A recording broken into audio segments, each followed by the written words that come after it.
Bloomberg Audio Studios. Podcasts, radio, news. In the past, we could rely upon, simple limbic system rewards in order to procreate. But once you have birth control and abortions and whatnot, now you can still satisfy the limbic instinct, but not procreate. Well, Elon Musk is now the richest person on the planet.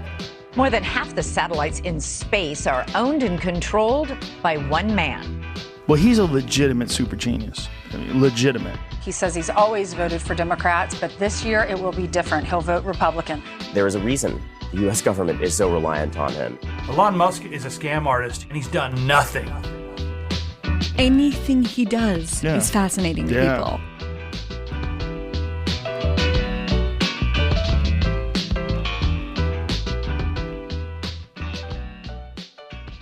Welcome to Elon Inc., Bloomberg's weekly podcast about Elon Musk. It's June 25th. I'm your host, David Papadopoulos. Kids. Can't live with them, can't live without them, can't stop making them. It has been widely reported that Elon has over 10 children, but thanks to a new story by Bloomberg's own Sophie Alexander and Dana Hull, we know that Elon has at least 12, including 3 kids with his employee Siobhan Zillis of Neuralink. But his own procreation is part of a larger story of Elon infertility. We'll get into all of that and also why Linda Yaccarino is feeling the heat. X has been a money loser for the last couple of years, and now we have an executive shakeup at the platform. To discuss the shakeup at X, we're joined by Kurt Wagner, tech reporter for us here at Bloomberg, and a former high school football star. Hello, Kurt. Hey, how you doing? And Max Chafkin, intrepid Bloomberg Businessweek reporter. I was the captain of my track team. Okay. Congratulations, Max. A captain, I should say. Okay, 1 of 7. Right. Okay, Kurt. So over at X, a fellow by the name of Joe Benaroche is out. Who is he, and what does his dismissal there tell us?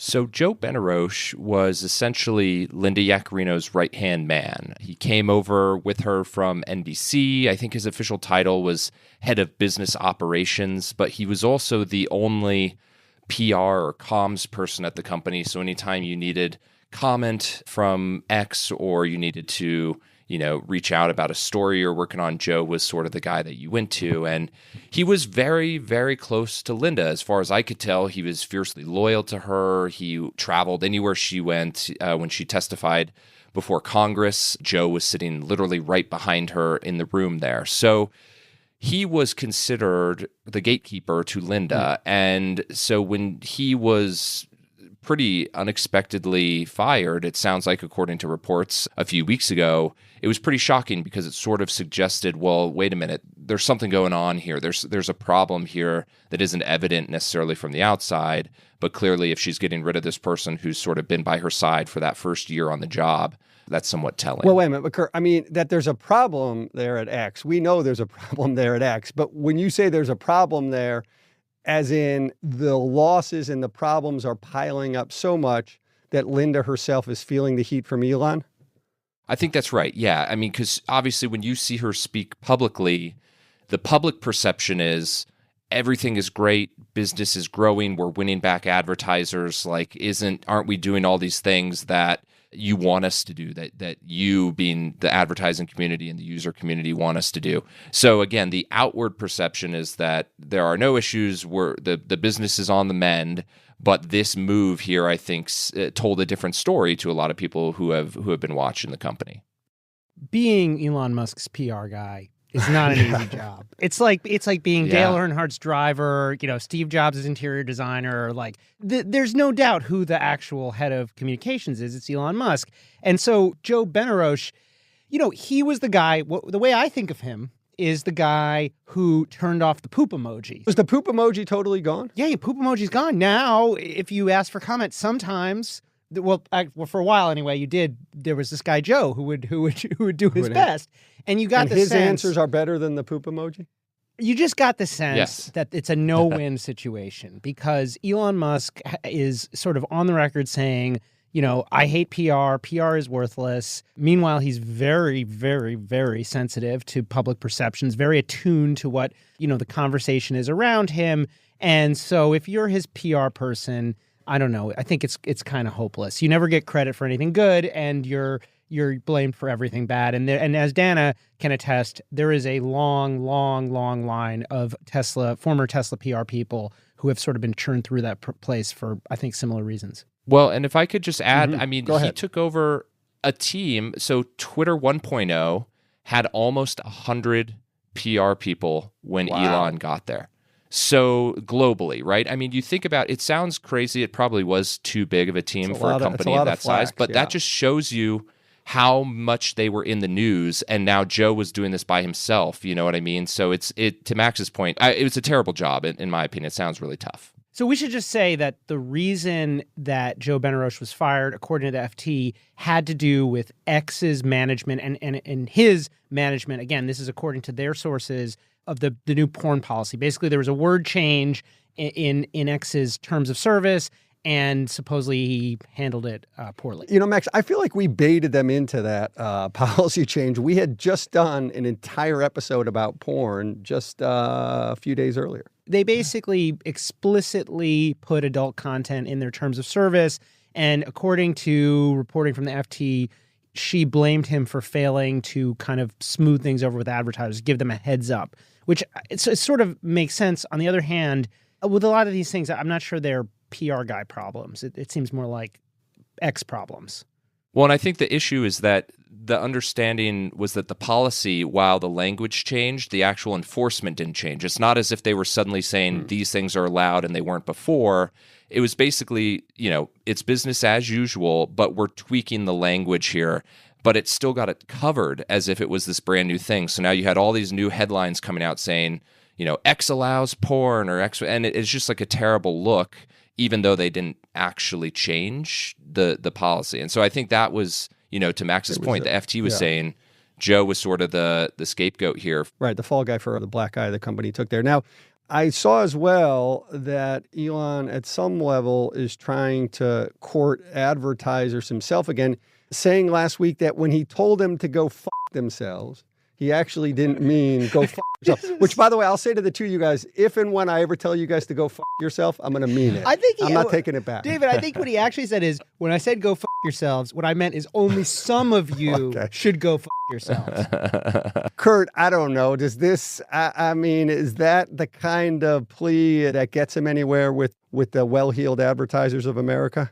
Oh boy, maybe when you're in the south of France at Cannes, which is where he made these comments. He right? was, which is where he was. As someone who's been to that festival a handful of times in the past, there's a lot of schmoozing that goes on, a lot of parties and drinking and wheeling and dealing and things like that. So maybe he was able to do more damage control behind the scenes than we're aware of. But I think what he says on stage is sort of on repeat now. I think it's like he says a lot of the same stuff. And I think if you're an advertiser, you've probably made up your mind one way or the other. Either you're okay with dealing with the uncertainty of an Elon Musk at the helm, or it's not worth the risk and you've moved on. And so it's hard for me to imagine that he's out here changing hearts and minds by doing a 20-minute stage interview. All right, listen, Kurt, thanks for joining us. We'll have you on again soon. Always. Thanks, guys.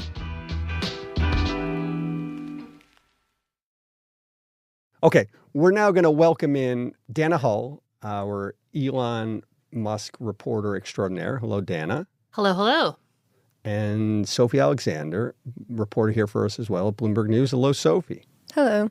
So you two had a great piece about Musk's obsession with babies and staving off population decline. Everyone should go read it. Lots of detail and insight I hadn't seen before on the subject. Sophie, let's start with the basics, though, for the uninitiated. The headline of your story is, Elon wants you to have more babies. Why? Well, Elon thinks that the issue that this planet is facing is population collapse. He thinks global warming is lower on the list of concerns. Things like nuclear war, lower on the list of concerns. All of that is below, people not having enough children. And so basically, he's right that fertility is declining around the world, but our population is not declining still.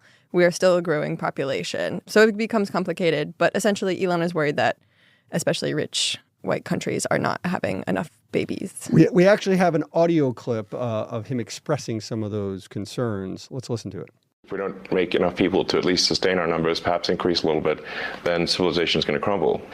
There's the old question of like, will civilization end with a bang or a whimper? Okay, continue on this line of thinking here from him. If the population, are we talking about the population across the globe, or are we talking about the population of specific countries that, like the United States, where he's worried about a possible decline in population? Well, it's really, I mean, I think that's the question that a lot of, experts in the population field have for him, because when they are looking at the numbers, this is, quote, not a story of decline. It's what someone from the UN's population division told me. But I mean, it seems like Elon is really focused on these places where the population is slowly declining because fertility rates are declining. But in the US, that's still not really the story because of immigration. Our population has remained steady, even growing, thanks to immigrants moving here, even as our birth rates do decline. And the same is true of Canada and places like that.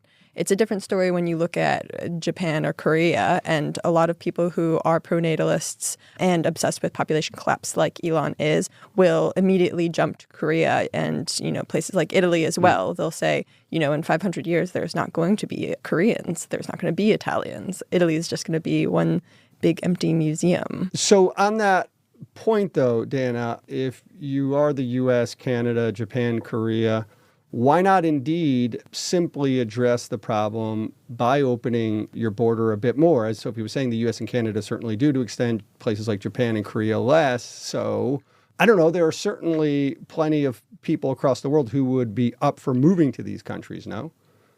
Yeah, I mean, I think immigration is one aspect of birth rates, but I mean, if you talk to demographers, there are a lot of reasons why fertility is on the decline in, Western industrialized nations, and even in countries like India as well. Women are delaying childbirth. They are more educated. Having a kid is incredibly expensive. The cost of childcare is prohibitive. I mean, there are all kinds of reasons why people are not having kids, like a lot of, and women, like they want to be in the workforce. And so, and if the cost of childcare exceeds a mortgage or exceeds your rent, you're going to think twice about having, 3 kids when maybe you can barely afford 2. And so there are a number of reasons why fertility is on the decline in many countries.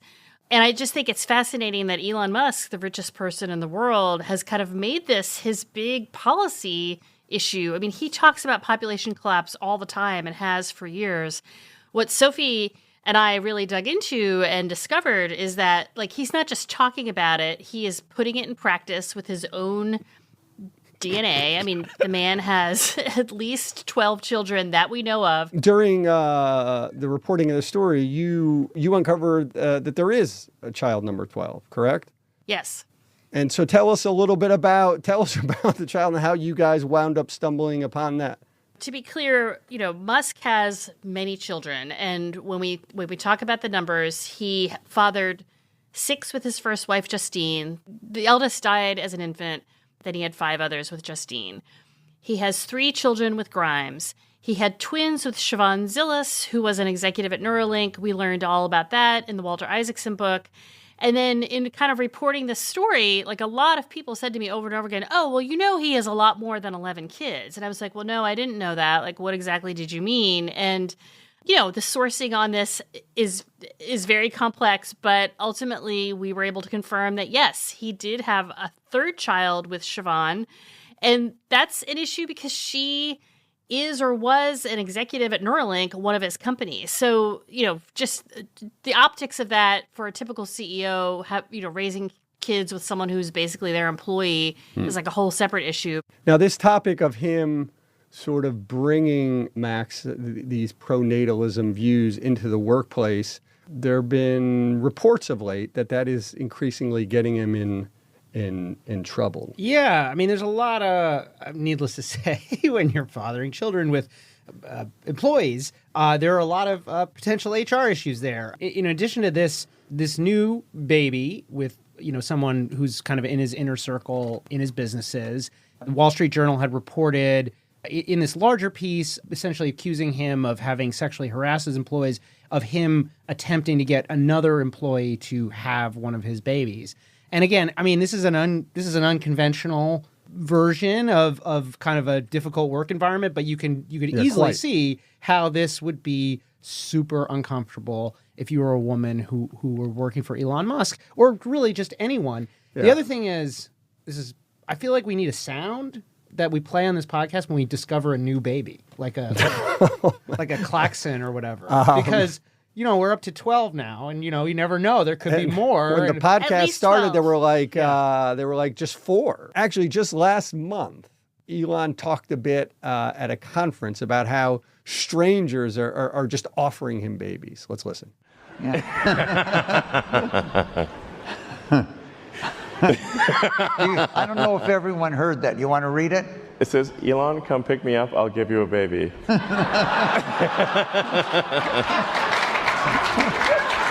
Thank you. Okay. Well, I mean, I certainly encourage everyone in this room to have at least 3 children. Look, this baby's got to come from somewhere.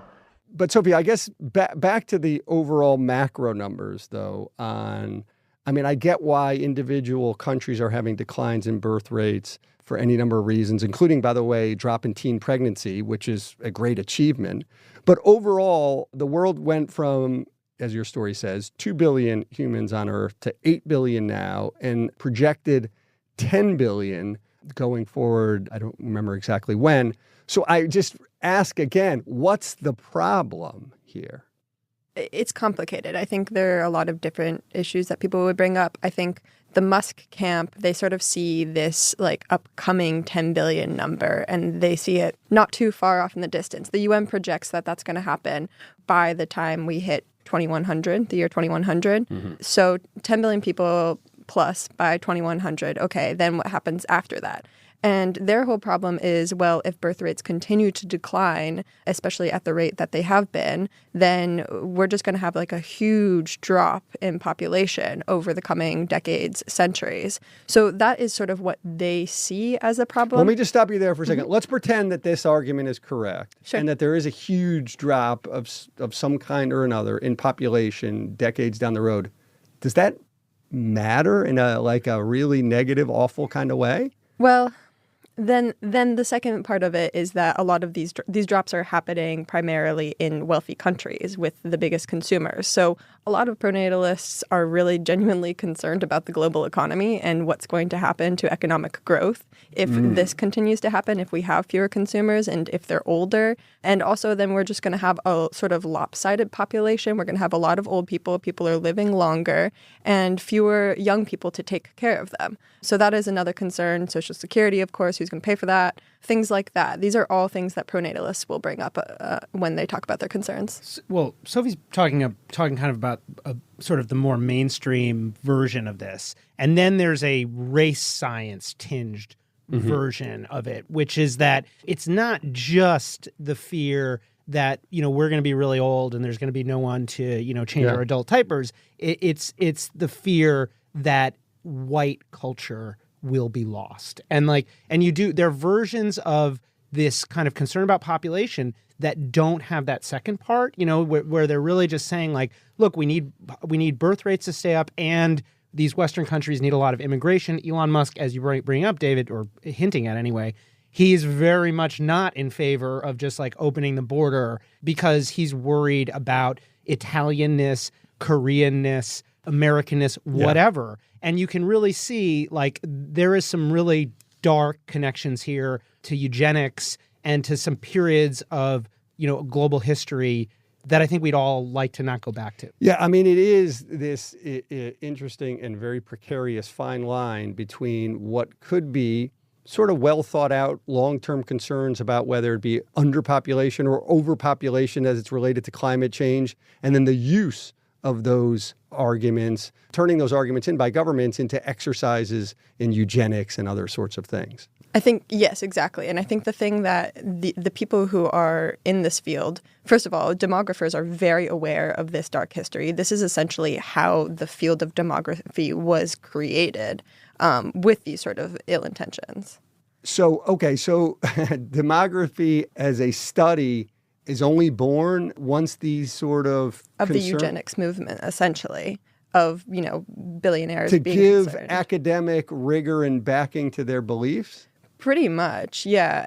And Emily Merchant has written quite a bit about this. She's a professor at UC Davis, and she has a whole book on this population bomb, the making of the population bomb, which is in the 60s. There's this guy named Paul Ehrlich from Stanford, and he publishes this book about how our population is growing so fast, we're not going to be able to sustain this. The end is coming. We're not going to have enough food. There's going to be a global famine, and we're all going to die out probably by 1985. In this era that everyone's really freaked out.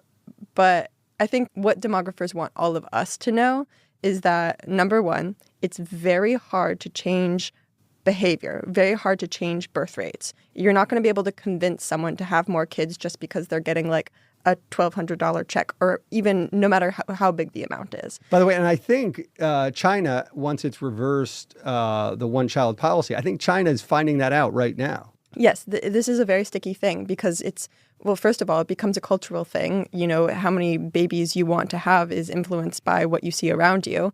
But then the other thing that they really want people to know is that it is really hard to predict the birth behavior, the fertility behaviors of people far into the future. Yeah, it is super hard to know what it's going to look like in 100 years, but Elon Inc. will still be rolling along, Max, in 100 years. That's my sense. Dana, that gets us into something called the Population Wellbeing Initiative that you guys reported on at length for this story. Tell us what it is and what its relationship is with the pronatalist movement and with Elon Musk. Yeah, so PWI is a relatively new kind of interdisciplinary research center between economics and population at the University of Texas at Austin. And it was created by a $10 million donation from Elon Musk, which is extraordinary because, for a billionaire, 10 million does not seem like a lot of money, but it is Elon Musk's largest donation to higher education to date. And it is a huge sum for essentially the social sciences. I mean, usually when rich people give money to higher ed, it's to name a building or to fund tuition for students, or it's a new wing of something. To sort of give $10 million to the social sciences is unheard of. And the other thing is that this was an anonymous donation. Musk has never acknowledged that he gave this donation. UT Austin has never acknowledged that Musk donated the money. We only know about it because Sophie got the Musk Foundation tax records. We saw this $10 million line item to UT Austin, and we were like, what is this donation for? And we just painstakingly pieced it together. So, Dana, what is the relationship between the Institute and the University of Texas of Austin? It's housed within the university? Yes. Yeah. So the PWI, the Population Wellbeing Initiative, is housed at UT Austin. The lead scholar who kind of leads it is this guy named Dean Spears.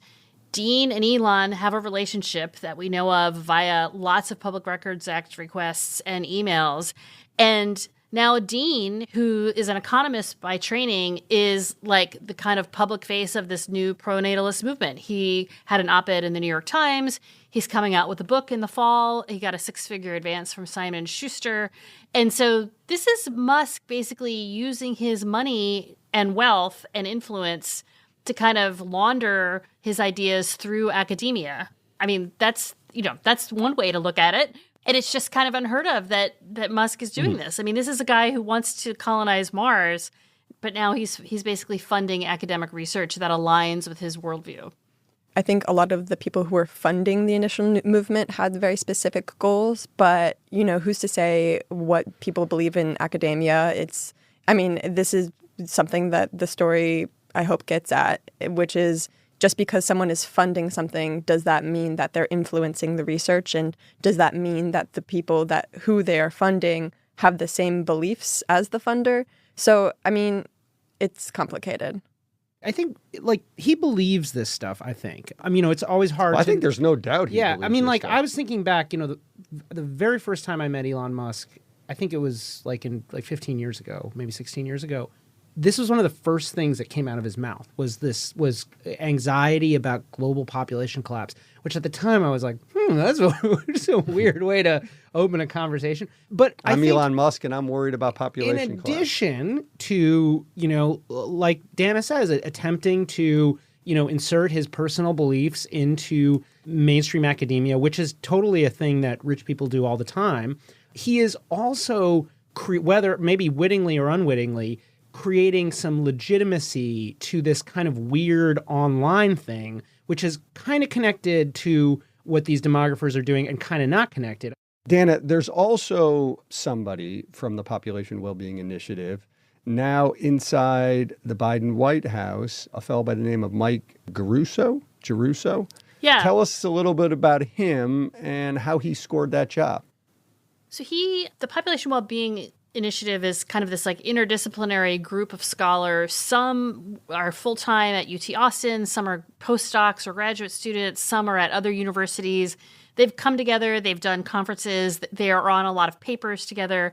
Mike Russo was one of the early hires, and now he is on the White House Council of Economic Advisors, and then he helped to write a paper, a sort of presidential report. And so now you have, Musk, who's pretty much seen as being a de facto endorser of Donald Trump, also wielding his influence within the current Biden administration. I'm just wondering if we think any of Elon's other kind of weird pet causes also might have institutes at state universities. Do you think there's a University of Colorado simulation research, or a sort of Joe Rogan aliens theory scholar at Elon's got a lot of weird, quirky beliefs. He's got a lot of money. There could be other and clearly one kind of thing that's hanging in the background of this is a very rich person who has taken a very unconventional approach to philanthropy, right? It's not it kind of feels like he's writing these checks, just off the cuff or something. So who knows? There could be in addition to more babies, there could be, more donations. What I find kind of funny and ironic is that he's always railing about how universities are sort of where the woke mind virus lies. And now we're seeing him basically influencing academia. And I would not be surprised if there are other donations. Tax records are always a year behind in terms of when we get them. But he's also influencing there's also a campaign that goes along with this. No, perhaps not. But I ask, Sophie, is there not at some level potentially a direct or indirect line between the natalist movement and the sudden emergence in a post-Roe v. Wade world of crackdowns in abortion in states across the country? Oh, I think there's absolutely a direct line. I think there's concern that the line will become more direct, but already conservative politicians are alluding to these missing people that would have not been missing had there not been abortion allowed, who would really be a huge help to our economy if they existed, because we need more workers. So yes, there is a line there. And that's another thing that demographers, especially feminist demographers, are concerned about, is that this concern over population collapse is going to be, misused by people who want to restrict reproductive freedoms, and not just abortion, birth control as well. Well, Sophie, terrific story. Join us again soon when you have another one. Thank you. To wrap up this week, we're back on the Feud Watch. Mr. Feud is here himself, Max Chapkin. It's not it's a feud, I guess. It's a feud. Right, okay. It's a feud. Tell us about it, Max. Okay. You can't take it seriously. Elon Musk now has brought up this idea a couple of times. I don't think it's a feud as much as a amusing conspiracy theory, but that the ex-wives of billionaires are a threat to civilization. Another threat to civilization. This guy has a lot. He's worried. There are a lot of threats going on, and I guess.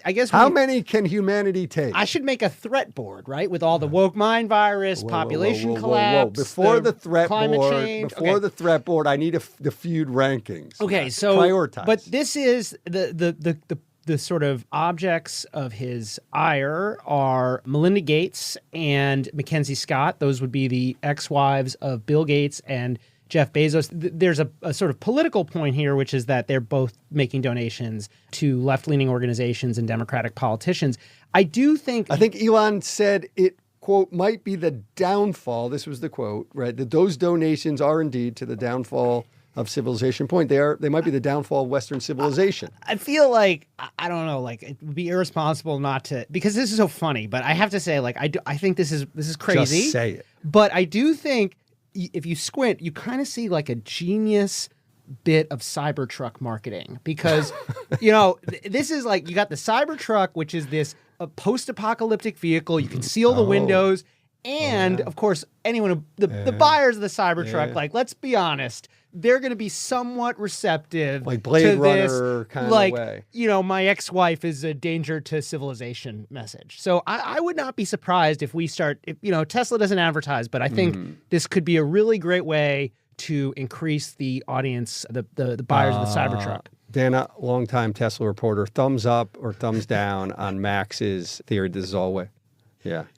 Yeah, I mean, the Cybertruck does a sort of appeal to this post-apocalyptic version of the world. But I just wanted to be clear, Musk is sort of mad at Mackenzie Scott because of her donations to progressive causes, and then he's upset with Melinda Gates because she endorsed Biden, right? But I just think it's like, why is he making such a thing about like what rich women are doing with their money? Like, why is he going after these two particular women? Is it an extension of his beef with Jeff and Bill? Guy likes a feud. Guy likes a feud, Dana. Is it like an independent beef that stands on its own with these women? I think it's an independent beef. The framing them as ex-wives, I think sort of create, and especially Elon as himself a billionaire with some ex-wives, I feel like it sets it up as a direct feud rather than a proxy war between Elon and Jeff Bezos or Bill Gates. But it's pretty weird.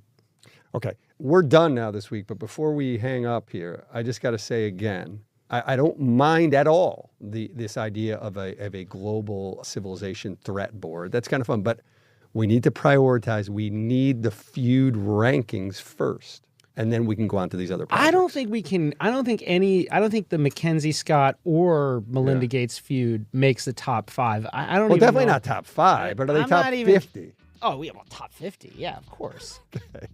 All right.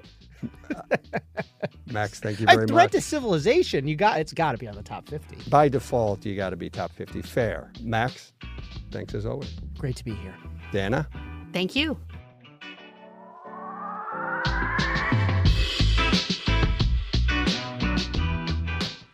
This episode was produced by Stacey Wong. Naomi Shavin and Rehan Harmansi are our senior editors. The idea for this very show also came from Rehan. Blake Maples handles engineering, and we get special editing assistance from Jeff Grocott, Antonia Mufarech, and Arafat Jalasho Perry. Our supervising producer is Magnus Henriksen. The Elon Inc. theme is written and performed by Taka Yasuzawa and Alex Sugiura. Brendan Francis Newnham is our executive producer, and Sage Bauman is the head of Bloomberg Podcasts. A big thanks, as always, to our supporter, Joel Weber. I'm David Papadopoulos. If you have a minute, rate and review our show. It'll help other listeners find us. See you next week.